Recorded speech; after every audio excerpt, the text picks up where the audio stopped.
ખેરાલુ મામલતદાર કચેરી ખાતે સ્પર્ધાત્મક પરીક્ષાઓમાં સીબીઆરટી નાબૂદ કરવા મામલે આવેદનપત્ર આપવામાં આવ્યું.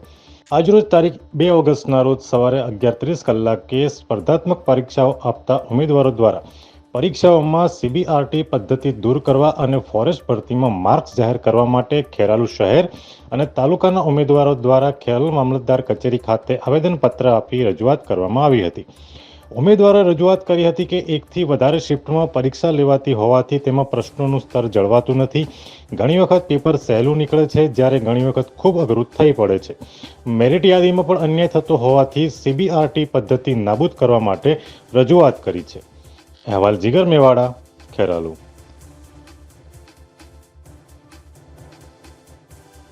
મારું નામ ચંદન કુંવરબા રાણા છે. અમે આવેદનપત્ર એમ આપવા માટે અમારી એક માંગણી છે કે તમે જે 8 ગણાનું લિસ્ટ જાહેર કર્યું એ 8 ગણાનું અને જે 40 ગણાનું લિસ્ટ જાહેર કરવાનું છે એ એક દિવસ બધાનું લિસ્ટ તમે જાહેર કરો અને માર્ક્સમાં તમે આ જગ્યામાં વધારો કરો અને જે નોર્મલાઇઝેશન પછીના અને એના પહેલાંના બધા માર્ક્સ તમે એકી સાથે જાહેર કરો, ના કે 8 ગણાના પહેલાં કરો અને 40 ગણાના પછી કરો. તમે એકી સાથે બધાના લિસ્ટ તમે જાહેર કરો.